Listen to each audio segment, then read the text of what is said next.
அன்பு ஊடக நண்பர்களுக்கு வணக்கம். மத்திய அரசு வருகின்ற மக்கள் தொகை கணக்கெடுப்பு நடத்துகின்ற பொழுது அதனுடன் ஜாதிவாரி கணக்கெடுப்பை நடத்துவோம் என்று அறிவித்திருக்கின்றார்கள். இதை பாட்டாளி மக்கள் கட்சி முழுமையாக வரவேற்கிறது. இந்த கோரிக்கையை எங்களுடைய மருத்துவர் ஐயா அவர்கள் 45 ஆண்டு காலமாக ஆயிரக்கணக்கான போராட்டங்களை நடத்தி ஆயிரக்கணக்கான கடிதங்கள், சந்திப்புகள், ஆர்ப்பாட்டங்கள், எத்தனையோ தொண்டர்கள் இதற்காக சிறைக்கு சென்றார்கள்.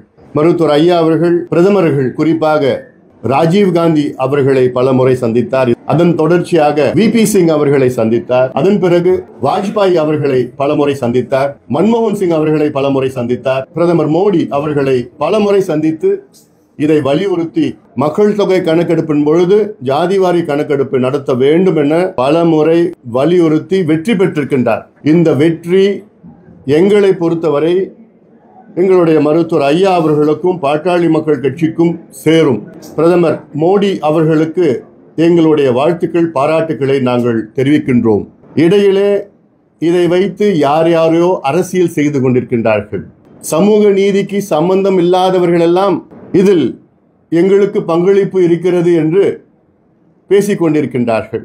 இது மட்டுமல்ல, பிரதமர் மோடி அவர்கள் வந்தவுடன் எங்களுடைய நீண்ட நாள் மற்றொரு கோரிக்கை, இந்திய பிற்படுத்தப்பட்ட ஆணையத்திற்கு அரசியல் சாசன அந்தஸ்து, கான்ஸ்டிடியூஷனல் ஸ்டேட்டஸ், இது கொடுக்க வேண்டும் என எங்களுடைய நீண்ட நாள் கோரிக்கை. அது எங்கள் என்று சொன்னால் இந்தியாவில் உள்ள அனைத்து OBC மக்களுடைய கோரிக்கை.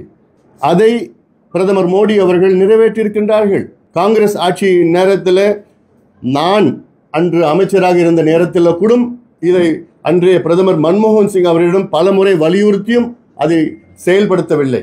ஆனால் மோடி அவர்கள் இதை செய்திருக்கின்றார்கள். அடுத்தது, மோடி அவர்கள் ரோஹிணி கமிஷன் ஒன்று, ரோஹிணி ஆணையத்தை நிறுவி அதில் OBCக்குள்ள எந்தெந்த சமுதாயம் அதில் அத்தனை இடங்களை தட்டி செல்கிறார்கள், யாருக்கு கிடைக்கவில்லை என்று இதில் ஒரு ஆய்வு நடத்தி இதை அறிக்கை வெளியே வந்திருக்கிறது. இப்பொழுது மக்கள் தொகை கணக்கெடுப்பின் பொழுது ஜாதிவாரி கணக்கெடுப்பு நடத்துவோம் என்று அறிவித்திருக்கின்றார்கள். ஆனால் இப்பொழுது காங்கிரஸ் கட்சி அதற்கு சொந்தம் கொண்டாடுவது அல்லது திமுக அதற்கு சொந்தம் கொண்டாடுவதெல்லாம் இதெல்லாம் இது ஏற்றுக்கொள்ள முடியாததெல்லாம். அதாவது சுதந்திர இந்தியாவில் முதலாக ஒரு அரசு நாங்கள் ஜாதிவாரி கணக்கெடுப்பு நடத்துவோம் என்று அறிவித்தது இப்போ இருக்கின்ற மோடி அவர்கள் அரசு தான். இவ்வளவு காலமாக காங்கிரஸ் நீங்க ஆட்சி பண்ணீங்களே இந்தியாவை, ஏன் அறிவிக்கல இவ்வளவு காலமா? நான் அப்பொழுது அமைச்சராக இருந்த நேரத்தில் அப்போ இருக்கின்ற உள்துறை அமைச்சர் சிவராஜ் பாட்டீல் அவரிடம் சென்று எப்படியாவது வலியுறுத்தி 140 நாடாளுமன்ற உறுப்பினர்களை கையெழுத்து போட்டு 2011 எடுக்கின்ற மக்கள் தொகை கணக்கெடுப்பில் ஜாதிவாரி கணக்கெடுப்பு நடத்துங்கள் என்று பல முறை கேட்டு வலியுறுத்தி எவ்வளோ அழுத்தம் கொடுத்தோம். அதன் பிறகு அதை ஏற்றுக்கொண்டு கடைசியாக அது சோஷியல் அண்ட் எக்கனாமிக் சர்வேன்னு மாற்றிட்டாங்க. ஜாதிவாரி கணக்கெடுப்பு நடத்துவது ஹோம் மினிஸ்ட்ரி நடத்தணும். ஆனால் அப்போ காங்கிரஸ் கவர்மெண்ட் என்ன பண்ணாங்க, சோஷியல் வெல்ஃபேர் மினிஸ்ட்ரிக்கு இந்த வேலையை கொடுத்துட்டாங்க. சோஷியல் வெல்ஃபேர் மினிஸ்ட்ரிக்கு பட்ஜெட்டும் கிடையாது, ஆட்களும் கிடையாது, ஒன்றும் கிடையாது. அதன் பிறகு ஏதோ ஒரு நடத்தினாங்க, அது வெளியில் கூட விட முடியாத ஒரு சூழல், ஏதோ ஒன்று கணக்கு நடத்தினாங்க, அவ்வளோதான். அது ஜாதிவாரி கணக்கு இல்லை. அப்போ திமுக காங்கிரஸ் கூட கூட்டணியா இருந்தது அப்போ அறிவிச்ச நேரத்தில். அப்போ நீங்க என்ன பண்ணீங்க?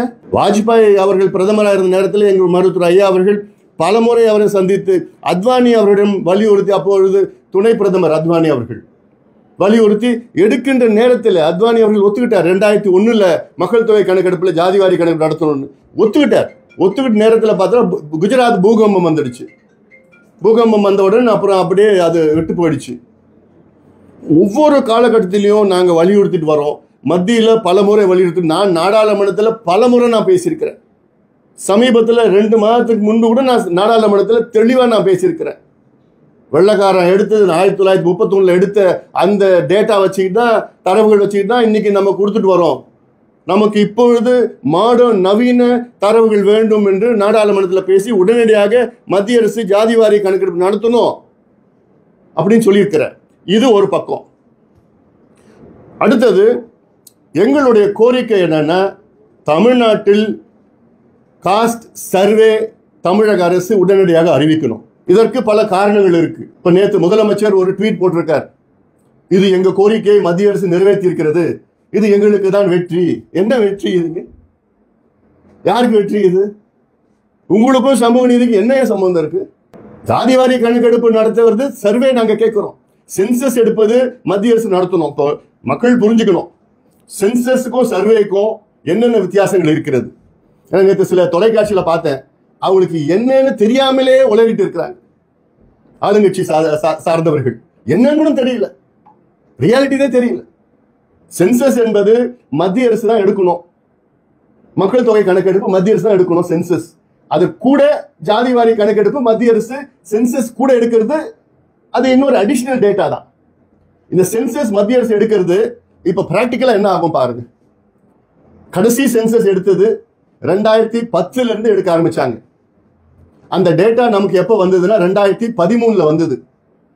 3 ஆண்டுகள் ஆச்சு அந்த டேட்டா வரத்துக்கு, அது கம்பைலேஷன்லாம் போட்டு அறிவிக்கிறதுக்கு. இப்போ மத்திய அரசு அறிவிச்சிருக்கிறது அடுத்த சென்சஸ்ல காஸ்ட் சென்சஸ் கூட நாங்க சேர்த்து எடுப்போம். தனியா காஸ்ட் சென்சஸ் சொல்லல. காஸ்ட் சென்சஸ் மக்கள் தொகை கணக்கெடுப்பு எப்ப எடுக்க போறாங்கன்னா 2026லயோ 7லயோ எடுப்பாங்க. அதை எடுத்துட்டு அடுத்த 3 ஆண்டுகள் அல்லது 4 ஆண்டுகள், இது நான் சொல்றது சென்சஸ் டேட்டா மட்டும். இப்ப நீங்க அதுல ஜாதிவாரி சேர்த்து டேட்டா சேர்த்தீங்கன்னா அது இன்னும் ஒரு 4-5 ஆண்டுகள் ஆகும் முதல்ல நமக்கு டேட்டா வரத்துக்கு. இடையில நாங்க ஏன் தமிழக அரசை சர்வே எடுக்கணும்னு நாங்க சொல்றோம்னா பல காரணங்கள் இருக்கு. ஒன்று, உச்ச நீதிமன்றத்தில் 69 விழுக்காடு வழக்கு நிலுவையில் இருக்கு. இந்த வழக்கு 2007 போட்டது, பிறகு 2010 ஒரு தீர்ப்பு வந்தது, 2018 மறுபடியும் இன்னொரு வழக்கு போட்டாங்க, 2020 இன்னொரு வழக்கு போட்டாங்க. இந்த வழக்கெல்லாம் சேர்த்து இந்த வழக்கு என்னைக்கு வேணா வரும். உச்சநீதிமன்றம் நீதிபதிகள் கேட்கறது, தமிழ்நாட்டில் டேட்டா இருக்கா, 69 விழுக்காடு மக்கள் இந்த பிசி, எம்பிசி, எஸ்சி, எஸ்டி இருக்கிறாங்களா, நியாயப்படுத்துங்கன்னு சொல்லியிருக்கிறாங்க. இந்த வழக்கு என்னைக்கு வேணா வரும். நீங்க இல்ல மத்திய அரசு எடுக்கிறாங்க சொன்னா மத்திய அரசு எடுக்கிறதுக்கு எப்படியாவது 3, 4, 5, 6 ஆண்டுகள் கூட ஆகலாம். இது பிராக்டிக்கல் இஷ்யூ. இடையில கேஸ் வந்துருச்சுன்னா இதை ரத்து பண்ணிடுவாங்க, 69 விழுக்காடு ரத்து பண்ணிடுவாங்க. இது ஒண்ணு. ரெண்டாவது, நான் சொல்றது மிக முக்கியமானது, ஏன் தமிழக அரசு சர்வே எடுக்கணும், காஸ்ட் சர்வே எடுக்கணும் under the 2008 Indian statistical act. இப்போ நாடாளுமன்றத்தில் ஒரு சட்டம் நிறைவேற்றுறாங்க. எதுக்கு இந்த சட்டத்தை கொடுக்குறாங்க? கணக்கெடுப்பு சட்டம். கணக்கெடுப்பு சட்டம்னா நீ மாநில அரசு, மத்திய அரசு, உள்ளாட்சி பிரதிநிதிகள், பஞ்சாயத்து தலைவர் கூட அந்த இந்தியன் ஸ்டாட்டிஸ்டிக்கல் ஆக்ட் 2008 படி எல்லா கணக்கெடுப்பு நடத்தலாம், டேட்டா வாங்கலாம். ஒரு பஞ்சாயத்து தலைவர் அவங்க பஞ்சாயத்துல எத்தனை வீடு இருக்கு, எத்தனை வீட்டுல யார் யார் இருக்கிறாங்க, அதுல அரசு வேலையில் இருக்காங்களா, இல்ல அவங்க குடிசையில வாழறாங்களா, அவங்களுக்கு எத்தனை ஏக்கர் இருக்கு, இல்ல அவங்க வீட்டுல கழிப்பறைகள் இருக்கா, மின்சாரம் இருக்கா, சாக்கடை இருக்கா, எத்தனை பேர் படிச்சிருக்காங்க, எத்தனை பட்டதாரிகள், முதல் பட்டதாரி, இதெல்லாமே ஒரு பஞ்சாயத்து தலைவர் கூட எடுக்கலாம். ஆனா தமிழ்நாட்டுல நம்ம முதலமைச்சர் எடுக்கிறதுக்கு மனசு இல்லை அவருக்கு. ஏன் எடுக்க மாட்டீங்க? ஏன் உங்களுக்கு விருப்பம் இல்லையா? தமிழ்நாட்டுல என்னென்ன மக்கள் எந்த நிலையில இருக்கிறாங்கன்னு தெரியறதுக்கு உங்களுக்கு விருப்பம் இல்லையா? ஒரு நல்ல ஆட்சி செய்கின்றவர் முதலமைச்சர் யார் அந்த நாற்காலியில் உட்கார்ந்தாலும் அவங்க என்ன முதல்ல மனசுல வரணும், ஓ தமிழ்நாட்டில் இவ்வளவு மக்கள் இருக்கிறாங்க, இந்த மக்கள் என்ன நிலையில இருக்கிறாங்கன்னு தெரிஞ்சாதானே நான் அவருக்கு ஏற்ற திட்டங்கள் கொடுக்க முடியும். ஒரு உதாரணம் நான் சொல்றேன். தமிழ்நாட்டில் 114 பிரிவுகள் எஸ்சி எஸ்டியில் இருக்கு. தமிழ்நாட்டில் அந்த 114ல 36 பிரிவுகள் மலைவாழ் மக்கள் எஸ்டியில் இருக்கிறாங்க தமிழ்நாட்டில் மட்டும். மீதி இருக்கிற 78 பிரிவுகள் எஸ்சியில் இருக்கிறாங்க. தாழ்த்தப்பட்ட பட்டியலின மக்கள்ல 78 பிரிவுகள் இருக்கிறாங்க. இது ரெண்டு சேர்த்துதான் எஸ்சி எஸ்டி. இதுக்கு தமிழ்நாட்டில் 19 விழுக்காடு இடஒதுக்கீடு, 18+1. இப்போ நல்ல நிர்வாகி என்ன செய்யணும்? எஸ்சி எஸ்டிக்கு நாங்க 19 விழுக்காடு இடஒதுக்கீடு கொடுக்கிறோம். இந்த இடங்கள், இந்த கல்வியோ, இந்த வேலை வாய்ப்போ, இந்த 114 பிரிவுகளுக்குள்ள யார் அதிகமா எடுத்துட்டு போறாங்க, யாருக்கு கிடைக்கல, யாருக்கு குறைவா கிடைக்குது, இந்த டேட்டா வேணுமா வேணாமா? இந்த டேட்டா வச்சாதான் அது யாருக்கு கிடைக்காத மக்களுக்கு கிடைக்க வைக்கணும். அதுதான் டேட்டா வேணும், அதுக்குதான் சர்வே வேணும். இது மொத்தத்தில் தமிழ்நாட்டில் 377 சமுதாயங்கள் இடஒதுக்கீட்டை அனுபவித்துக் கொண்டிருக்கின்றார்கள். 69 விழுக்காடு இடஒதுக்கீட்டை 377 சமுதாயங்கள் அனுபவித்துக் கொண்டிருக்கின்றார்கள். அந்த 377 சமுதாயங்களுக்காக கூட இதுல எந்தெந்த சமுதாயம் எல்லா இடத்தையும் தட்டிட்டு போறாங்க, யாருக்கு கிடைக்கல. இப்ப மலைக்குறவர்கள் இருக்கிறாங்க, அவங்க எவ்வளவு பேர் இருக்காங்க யாருக்காவது தெரியுமா? என்ன நிலையில இருக்கிறாங்க தெரியுமா? அதுல யாராவது படிச்சிருக்கிறாங்கன்னு தெரியுமா? அப்ப இந்த டேட்டாலாம் வந்து முதலமைச்சருக்கு தெரியறதுக்கு அவசியம் இல்லையா? விருப்பம் இல்லையா? அதனாலதான் சொல்றாங்க சர்வே எடுங்க. சர்வே எடுத்து எஸ்சி எஸ்டில நீங்க இன்னும் கொஞ்சம் உள்ஒதுக்கீடு கொடுங்க. கிடைக்காதவங்களுக்கு நீங்க இப்ப அருந்ததியருக்கு 3 விழுக்காடு கொடுக்குறீங்க. அருந்ததியர் ஒரு பிரிவு, தனி பிரிவு. ஆதி திராவிடர் ஒரு பிரிவு, தேவேந்திர குல வேளாளர் ஒரு பிரிவு, 3 பெரிய பிரிவுகள். ஆனா அவங்களுக்குள்ள இருக்கிற பிரிவுகள் எவ்வளவு இருக்கு? 78 பிரிவுகள் இருக்கு. அவங்களுக்குள்ள 78 பிரிவுகள் யார் யாரு கிடைக்கல, இடம் கிடைக்கல, படிப்பு கிடைக்கல, வேலை கிடைக்கல, ரொம்ப மோசமா இருக்காங்க, அது தெரிஞ்சுக்கிறதுக்கு சரியா வேணும். 20% எம்பிசி வச்சிருக்கீங்க, அதுல 115 சமுதாயம் இருக்கு.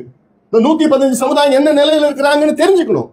யார் அதிகமா, அது 115 சமுதாயங்கள் யார் அதிகமா எண்ணிக்கையில எடுத்துட்டு போறாங்க சீட்டை, யாருக்கு கிடைக்கல, யாருக்கு குறைவா இருக்கு, அதை நிவர்த்தி செய்வதற்கு நமக்கு டேட்டா வேணும். பிசியில 30% நம்ம கொடுக்கிறோம் இடஒதுக்கீடு. பிசியில யாரு எல்லா இடத்தையும் தட்டிட்டு போறாங்க, இல்ல யாரு கம்மியா தட்டிட்டு போறாங்க, இதெல்லாம் தெரிஞ்சுக்கிறதுக்கு மாநில அரசு தான் டேட்டா எடுக்கணும். மத்திய அரசு எடுக்கிற சென்சஸ் வந்து மேக்ரோ லெவல். மேக்ரோ லெவல் என்றால் ஓரளவுக்கு ஒரு தெரிஞ்சு தலையை எண்ணிப்பாங்க. தமிழ்நாட்டில் நாடார் சமுதாயம் எத்தனை பேர் இருக்கிறாங்க, வன்னியர் எத்தனை பேர் இருக்கிறாங்க, மீனவர்கள் எத்தனை பேர் இருக்கிறாங்க, கவுண்டர்கள் எத்தனை பேர் இருக்காங்க, தேவர்கள் எத்தனை பேர், இப்படிதான் தலை எண்ணுவாங்க. ஆனா சர்வே என்பது அதுல டீட்டெயிலா எடுத்துக்கலாம். இந்த சமுதாயத்துல என்னென்ன நிலையில இருக்காங்க. 1 பாப்புலேஷன், 2 சமூக பின்தங்கிய நிலை. இது ரெண்டும் எக்ஸ்ட்ராபுலேட் பண்ணாதான் நமக்கு உண்மையான நிலை கிடைக்கும். இதுதான் உச்ச நீதிமன்றமும் உயர் நீதிமன்றமும் விரும்புறாங்க. சும்மா மக்கள் தொகை இவ்வளவு இருக்கிறாங்க, இவ்வளவு வந்து இடஒதுக்கீடு கொடுக்கணும் அப்படின்னு கோர்ட்ல நீதிமன்றத்தில் ஏத்துக்கிறதுக்கு இல்ல. அவங்க என்ன கேட்கிறாங்க, சமூக பின்தங்கிய நிலை எப்படி இருக்கு, மக்கள் தொகை எப்படி, ரெண்டுமே சேர்ந்து நியாயப்படுத்துங்க, ஜஸ்டிஃபை பண்ணுங்க. ஏன் இவங்களுக்கு இவ்வளவு கொடுக்கணும், ஏன் இவங்களுக்கு இவ்வளவு கொடுக்க தேவையில்லை. அதுதான், அதுக்கு நமக்கு டேட்டா வேணும், அதுக்கு சர்வே பண்ணாதான் கிடைக்கும். இன்னொன்னு கூட சொல்றேன், மத்திய அரசு மக்கள் தொகை கணக்கெடுப்பின் பொழுது இந்த 30 கேள்விகள் தான் கேட்பாங்க. அந்த 30 கேள்விகள கிட்டத்தட்ட 20 கேள்விகள் வந்து எந்த வீடு, எப்படி நம்பர், எத்தனை பேர், அதெல்லாம் வந்து சென்சஸ் டேட்டா. இந்த ஜாதிவாரி கணக்கெடுப்பு மொத்தம் 5 கேள்வி தான் கேட்பாங்க. இன்னும் அது வெளியில விடல எப்படி பண்ண போறாங்கன்னு. பட் இப்படிதான் இருக்கணும். ஏன்னா 145 கோடி மக்கள், 5 கேள்வி தான் ஜாதிவாரி கணக்கெடுப்புக்கு கேட்பாங்க. அந்த நிலையெல்லாம் இருக்கு. ஆனால் அதை வைத்து இங்க இருக்கின்ற தமிழ்நாட்டில் நம்ம நியாயப்படுத்த முடியாது. அதுக்காக நான் சொல்றேன், உங்களுக்கு சட்டம் இருக்கு. தெலுங்கானால பண்ணிருக்கிறாங்க. தெலுங்கானா எத்தனை கேள்வி தெரியுமா கேட்டிருக்கிறாங்க? 75 கேள்விகள் கேட்டிருக்கிறாங்க. 56 முதல் கேள்வி, முக்கிய கேள்விகள், மெயின் கொஸ்டின்ஸ். மீதி இருக்கிறத துணை கேள்விகள். 75 கேள்விகள் கேட்டு அவங்களுடைய முழு விவரம் எடுத்து அதன் பிறகுதான் இப்போ இடஒதுக்கீடு அதிகப்படுத்துறதோ. இடஒதுக்கீடு மட்டும் நான் பேசல, நான் சொல்றேன், இப்போ ஒரு சமுதாயம் மலை குறவர்கள் இருக்கிறாங்க, அவங்கள பத்தி ஃபுல் டேட்டா எடுக்கிறோம். எடுத்துட்டு அவங்க ரொம்ப மோசமான நிலையில இருக்கிறாங்கன்னா அந்த சமுதாயத்தை எப்படி முன்னேற்றலான்னு டேட்டா இந்த சர்வே தான் எடுக்க முடியும். மத்திய அரசு எடுக்கிற சென்சஸ்ல வராது, எடுக்க முடியாது. அப்படி எடுத்து அந்த மலைக்குறவர்களுக்கு அவங்க தனிப்பட்ட முறையில எத்தனை வீடுகள் எங்கெங்க இருக்கிறாங்க, அவங்களுக்கு வேலை வாய்ப்பை கொடுங்க, அவங்களுக்கு கடனை கொடுங்க, இலவசத்தை கொடுங்க, வேலையை உருவாக்குங்க, படிப்பை கொடுங்க. அப்படி மைக்ரோ லெவல்ல எடுத்து அவங்க மைக்ரோ டார்கெட் பண்ணாதான் தமிழ்நாடு முன்னேறும். இல்ல குத்துமதிப்பா நாங்க அரசியல் பண்ணிட்டு எங்களுக்கு அதிகாரம் இல்லை, அதிகாரம் இல்லை சொல்றதுலாம் அதை ஏத்துக்க முடியுமா? ஒரு முதலமைச்சர் சட்டமன்றத்தில் அதிகாரம் இல்லை, எப்படி அதிகாரம் இல்லை? எதுக்கு நாங்க நாடாளுமன்றத்தில் வந்து இந்த சட்டத்தை கொடுத்தோம்? உங்களுக்கு கணக்கெடுக்க நடப்பதான் சட்டம் கொடுத்தோம். இந்தியன் புள்ளியியல் விவர சட்டம், பேரு இந்திய புள்ளியியல் விவர சட்டம், இந்தியன் ஸ்டாட்டிஸ்டிக்கல் ஆக்ட் 2008 பாஸ் பண்ணுது. அந்த சட்டத்தின் கீழ் தான் பீகார்ல எடுத்திருக்கிறாங்க, தெலுங்கானால எடுத்திருக்கிறாங்க, கர்நாடகாவில் எடுத்திருக்கிறாங்க, இப்ப ஆந்திராவில் அறிவிச்சிருக்கிறாங்க, ஒடிசால அறிவிச்சிருக்கிறாங்க, நடத்திட்டு இருக்கிறாங்க. எந்த நீதிமன்றமும் இந்த இந்தியன் ஸ்டாட்டிஸ்டிக்கல் ஆக்ட் 2008 படி புள்ளி விவரங்களை சேகரிக்கிறதுக்கு தடை பண்ணல. நேற்று தொலைக்காட்சியில பார்த்தா பொய்ய சொல்லிட்டு இருக்கிறாங்க. நீதிமன்றம் தடை பண்ணிடுச்சு, நீதிமன்றம் தடை பண்ணிடுச்சு. எப்படியா பொய்ய சொல்றீங்க நீங்க? இந்தியாவில் இது வரைக்கும் இந்தியன் ஸ்டாட்டிஸ்டிக்கல் ஆக்ட் 2008 பயன்படுத்தி யாராவது எந்த டேட்டா எந்த மாநிலம் எடுத்தாலும் எந்த நீதிமன்றம் தடை பண்ண முடியாது. அதுல வந்த டேட்டா வச்சு அதை நியாயப்படுத்தல. பீகார்ல என்ன தடை பண்ணாங்கன்னா அது வைத்த இடஒதுக்கீடு அதிகப்படுத்தாங்க. அதிகப்படுத்த எப்படி பண்ணாங்கன்னா மக்கள் தொகையை வச்சுதான் அதிகப்படுத்தினாங்க, சோசியல் பேக்வர்ட்னஸ் வச்சு அதிகப்படுத்தல, ரெண்டுத்தையும் நியாயப்படுத்தல. அதனாலதான் தடை பண்ணிருக்கிறாங்க. இது ரெண்டும் சேர்த்து நீங்க அது சேர்த்து கொலாபரேட் பண்ணீங்கன்னா ஒண்ணுமே யாரும் எந்த நீதிமன்றம் தடை பண்ண முடியாது. தமிழ்நாட்டுக்கு இருக்கிற பிரச்சனைகள் மற்ற மாநிலங்களுக்கு இல்ல. அதுக்காகத்தான் நாங்க மீண்டும் சொல்றோம், தமிழக அரசு இதை உடனடியாக எடுங்க. எடுத்து நீங்க அதை நியாயப்படுத்தி உங்களுக்கு தெரியணும்.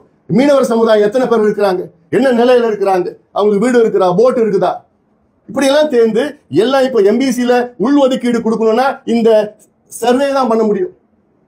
பிசியில நீங்க உள்ஒதுக்கீடு கொடுக்கணும்னா சர்வே பண்ணணும். ஏன் எஸ்சியில நீங்க இன்னும் உள்ஒதுக்கீடு கொடுங்க. நீங்க அருந்ததியருக்கு நீங்க உள்ஒதுக்கீடு கொடுத்து அது கிராஸ் லெவல், மேக்ரோ லெவல்ல. அதுக்குள்ள நீங்க எத்தனையோ பிரிவுகள் இருக்கு.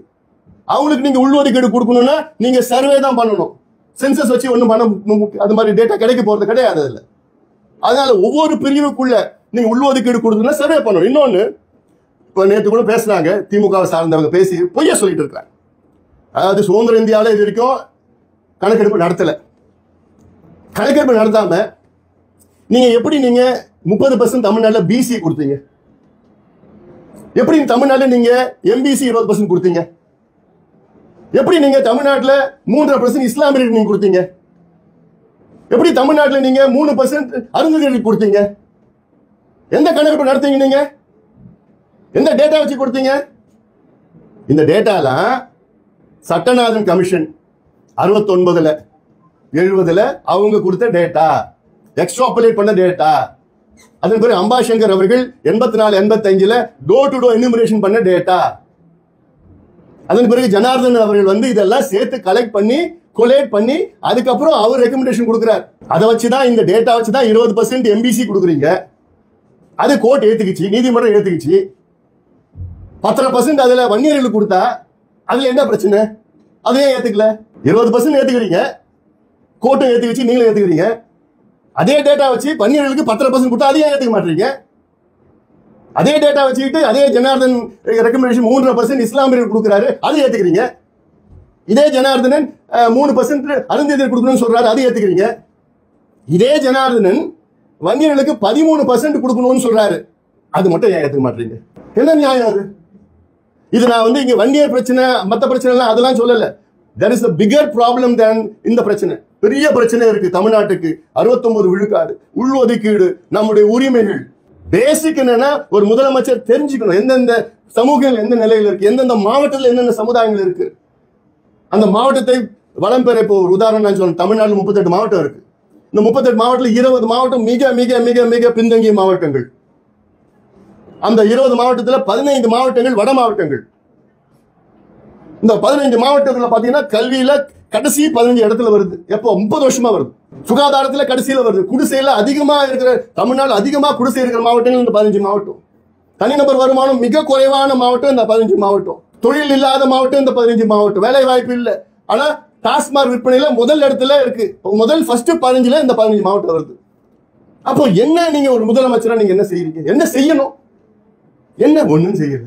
அப்போ இந்த மாவட்டத்தை, இந்த மாவட்டத்தில் யார் வாழ்றா? பட்டியலின மக்களும் வன்னியர்களும் அதிக அளவில் எண்ணிக்கையில் இருக்காங்க. எல்லா சமுதாயம் இருக்கு. இந்த 2 சமுதாயம் எண்ணிக்கையில் அதிகமா இருக்கு. அப்போ நீங்க இது சம்பந்தமா திட்டங்கள் நீங்க கொடுத்து அதுக்கு கணக்கெடுப்பு நடத்தி இந்த பகுதியில் என்னென்ன இருக்குன்னு தெரிஞ்சாதானே நீங்க பண்ண முடியும். ஸ்கீம்ஸ் பண்ண முடியும், திட்டம் கொடுக்க முடியும். எல்லாமே இடஒதுக்கீடு பத்தி நான் பேசல. இடஒதுக்கீடு என்பது ஒரு part of the process, development process, அவ்வளவுதான். அதுக்கப்புறம் சமூக நல திட்டங்கள் இருக்கு. அது வேலை வாய்ப்பு உருவாக்குறது, அதன் பிறகு வந்து கடன் கொடுத்து அவங்கள முன்னேற்றுவது, இதெல்லாம் பல வகையான முன்னேற்றங்கள் இருக்கு. இதுக்கெல்லாம் டேட்டா. அப்ப எங்க டேட்டா இருக்கு உங்களுக்கு? என்ன டேட்டா வச்சு நீங்க இதெல்லாம் நீங்க அறிவிக்கிறீங்க? அப்ப உங்களுக்கு டேட்டாவே வேண்டாம். அப்ப நீங்க என்ன நிர்வாகம் பண்றீங்க டேட்டா இல்லாம? ஏன் பஸ்ல போய் இலவச பெண்களுக்கு பஸ்ன்னு சொன்னீங்க, அதுல நீங்க கணக்கெடுப்பு நடத்துறீங்கல்ல? எத்தனை பேர் எலிஜிபிள்னு கணக்கெடுப்பு நடத்துறீங்கல்ல? நீங்க எத்தனை பெண்கள் எலிஜிபிள் கணக்கெடுப்பு நடத்துறீங்களா? இல்ல நீங்க 1000 ரூபாய் கொடுக்குறீங்களே, அதுக்கு நீங்க டேட்டா சேகரிச்சுட்டு எத்தனை பெண்களுக்கு 1000 ரூபாய் கொடு, நல்ல திட்டங்கள் கொடுத்து உதவித்தொகை கொடுக்கறதுக்கு எலிஜிபிள் அது பண்றீங்கல்ல? எத்தனை தெருநாய்கள் ஓடிட்டு இருக்கு தமிழ்நாட்டில் ஓடிட்டு இருக்கு டேட்டா வச்சிருக்கீங்கல்ல? எத்தனை மாடு வந்து ரோட்ல மேய்ஞ்சிட்டு இருக்கு டேட்டா வச்சிருக்கீங்கல்ல? அதுக்கு ஏற்ப நீங்க நடவடிக்கை எடுக்கிறீங்கல்ல? அப்போ நீங்க மக்கள் தொகையில மக்கள் சபையில சமுதாயங்கள் எத்தனை சமுதாயங்கள் என்ன நிலையில இருக்குன்னு தெரிஞ்சுக்கிறது கூட உங்களுக்கு மனசு இல்லை. அதிகாரம் இருக்கு, சட்டம் இருக்குது, ஆள் இருக்கு, நிதி இருக்குது, அதிகாரிகள் இருக்கிறாங்க, மற்ற மாநிலங்களை எடுத்துட்டாங்க, எல்லாம் பண்ணிட்டாங்க. ஆனா கேட்டா எங்களுக்கு மத்திய அரசு தான் பண்ணும். இப்ப மத்திய அரசு அறிவிச்சோடனே அது நாங்க சொல்லிதான் இவங்க அறிவிச்சு என்ன இதுல. அதனால இது முதலமைச்சர் அவர்களுக்கு என்னுடைய அன்பான வேண்டுகோள். மத்திய அரசு அறிவிச்சிருக்கிறாங்க. இது கொஞ்சம் காலம் ஆகும், நாங்களும் வலியுறுத்துவோம். வலியுறுத்து இல்லாம இருக்க போறதில்ல, வலியுறு சீக்கிரம் எடுங்கன்னு சொல்ல போறோம். ஆனா இது தனியா காஸ்ட் வைஸ் சென்சஸ் எல்லாம் இல்ல, இது மக்கள் தொகை சென்சஸ் எப்போ எடுக்கிறாங்களோ அப்பதான் இது சேர்த்து எடுப்பாங்க. சென்சஸ் எப்போ எடுப்பாங்கன்னு இன்னும் அறிவிக்கல. அதனால அதுக்குள்ள ஒரு தலைமுறை போயிடும். அப்போ ஒரு தலைமுறை உங்களால வீணாகணுமா? அதுக்காகத்தான் நான் சொல்றேன், பீகார்ல எடுத்தது, தெலுங்கானால எடுத்தது, ஆந்திராவில், கர்நாடகா, ஒரிசால எடுக்கிறதெல்லாம் அது நீங்க எடுங்க. உங்க கூட்டணி கட்சி தானே எடுத்திருக்கிறாங்க. உங்க கூட்டணி தானே தெலுங்கானாலையும் கர்நாடகாவிலையும் இருக்கிறாங்க. அவங்க எடுத்து முடிச்சிட்டாங்கல்ல, ஏன் உங்களால எடுக்க முடியல? அதனால முதலமைச்சர் அவர்கள் இன்னும் எங்க கோரிக்கை நிச்சயமா தமிழக அரசு எடுங்க. நீங்க சமூக நீதினு பேசுறீங்கல்ல, உண்மையிலே உங்களுக்கு சமூக நீதி மீது அக்கறை இருந்தால் தமிழ்நாட்டில் பட்டியலின மக்கள் உள்ளிட்ட எல்லா சமுதாயங்களும் என்ன நிலையில் இருக்கிறார்கள், அவர்களுக்கு என்ன தேவைகள் என்பது இந்தியன் ஸ்டாட்டிஸ்டிக்கல் ஆக்ட் 2008 படி சர்வே எடுத்து அதற்கேற்ப நலத்திட்டங்களோ இடஒதுக்கீடுகளோ வேற என்னென்ன வழிகளோ அவர்களை முன்னேற்றத்திற்கு அத்துணை நடவடிக்கைகளும் முதலமைச்சர் எடுக்கணும்னு நாங்க கேட்டுக்கோம்.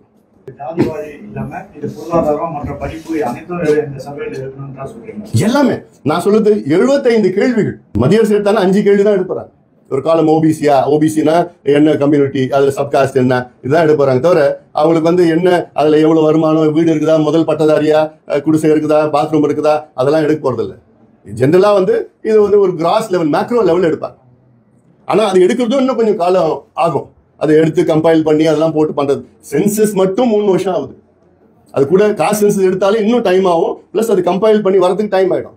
அதனால இது நாம உடனே எடுத்தது. இதுக்கு அப்புறம் என்ன, சுப்ரீம் கோர்ட்ல கேஸ் இருக்கு, இது முக்கியமானது.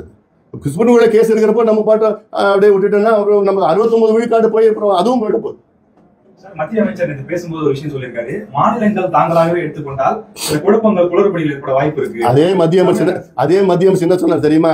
சில மாநிலங்களை நல்லா எடுத்துக்கிறாங்க, சில மாநிலங்களை சரியா எடுக்கலன்னு சொல்லியிருக்காரு. மற்ற இதுல எல்லாம் பண்ணும்போது இங்க மட்டும் தயக்கம் காட்டுறது யாரை பார்த்து பயப்படுறாங்க? சரியில்லை, இந்த கேள்வி நீங்க முதலமைச்சரை கேட்கணும். அதிகாரம் இல்லை என்று சட்டமன்றத்தில் பேசியிருக்கிறார். இது ரொம்ப தவறானது. தெலுங்கானால இதே சட்டம் தான், இந்தியாவுக்கு இந்த சட்டம் பொருந்தும். அந்த இந்தியாவுக்கு பொருந்துகிற சட்டத்தில் தெலுங்கானால எடுக்கிறாங்க, ஆந்திராவில் எடுக்க ஆரம்பிச்சுட்டாங்க, ஒரிசால எடுக்க ஆரம்பிச்சுட்டாங்க, கர்நாடகால முடிச்சுட்டாங்க, பீகார்ல முடிச்சுட்டாங்க, இதே சட்டத்தின் கீழ். அப்போ இந்த சட்டம் தமிழ்நாடு பொருந்தாதா? தமிழ்நாட்டுக்கு இந்த சட்டம் தான் பொருந்தும். அந்த சட்டத்தின் கீழ் தான் எடுங்க. தெலுங்கானால 75 கேள்விகள் கேட்டிருக்கிறாங்க. அப்போ டீடைல் தான் எடுக்கிறது. அது ஏன்னா நீங்க இவ்வளவு நாளுக்கு அப்புறம் எடுக்கிறீங்க. 1931 அப்புறம் இப்ப எடுக்கிறீங்க. கிட்டத்தட்ட 90-93 ஆண்டுகளுக்கு பிறகு இப்ப எடுக்கிறோம். அது எடுத்துக்கிட்டு நல்லா எடுத்து ஒழுங்கா எடுத்து இது இந்த டேட்டா வச்சுட்டு அடுத்த 50 ஆண்டுகள் இந்த டேட்டா வச்சுட்டு பண்ணணும்.